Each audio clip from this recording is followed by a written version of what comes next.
We provide you the platform to turn your dreams into reality. Give wings to your aspirations with KR Mangalam University. Boeing के Dreamliner plane की खासियत ऐसी है कि 15 साल में पहली बार ड्रीमलाइनर विमान क्रैश हुआ है।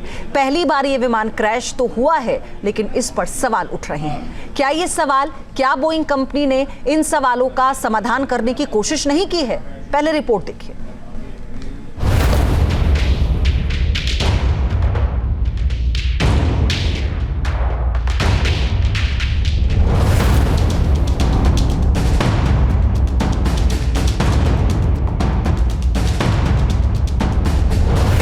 अहमदाबाद में एयर इंडिया का बोइंग 787 ड्रीमलाइनर प्लेन क्रैश हो गया। इसमें 242 लोग सवार थे।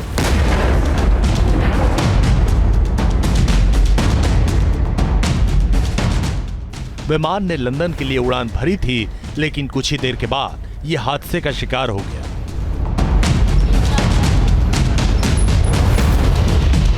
वैसे तो इस विमान को सेफ्टी, सुरक्षा और फ्यूल एफिशिएंसी के लिए जाना जाता है, लेकिन इस विमान से जुड़े कुछ विवाद जिसका जिक्र करना बहुत जरूरी है।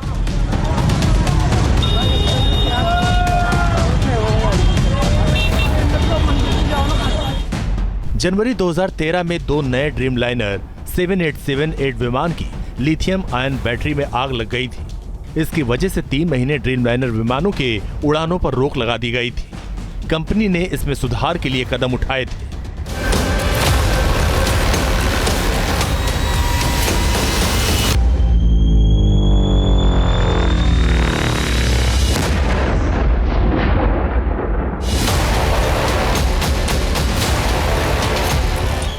अहमदाबाद में हुआ हादसा बेहद खतरनाक है। क्या यह हादसा किसी खामी के चलते हुआ, क्या फिर किसी की गलती के चलते?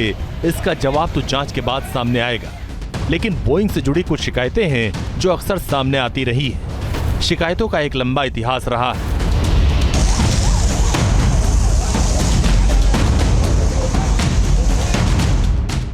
बॉडी के जोड़ों में गैप की शिकायत आई थी। बोइंग ने इसकी गलती मानकर 2020 से 2022 के बीच डिलीवरी पर रोक लगा दी थी। इसके अलावा एक व्हिसल ब्लोअर ने विमान की सेफ्टी पर सवाल उठाए थे, लेकिन व्हिसल ब्लोअर की रहस्यमयी तरीके से मौत हो गई थी।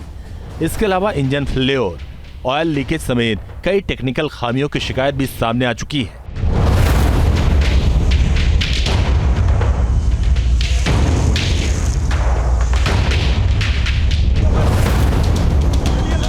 अहमदाबाद हादसे के बाद एक बार फिर इस विमान की खामियों की चर्चा होगी। पुरानी बातों पर सवाल जवाब होगा, लेकिन सबसे बड़ा सवाल जांच का ही है। आखिर हादसे की वजह क्या थी? इस सवाल के जवाब के बाद ही प्लेन की खामियों पर सार्थक रूप से बहस हो पाएगी। Team news nation.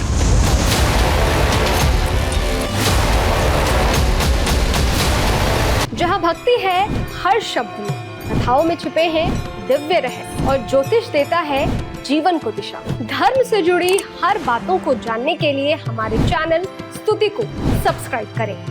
चैनल पर जाने के लिए इस लिंक पर क्लिक करें।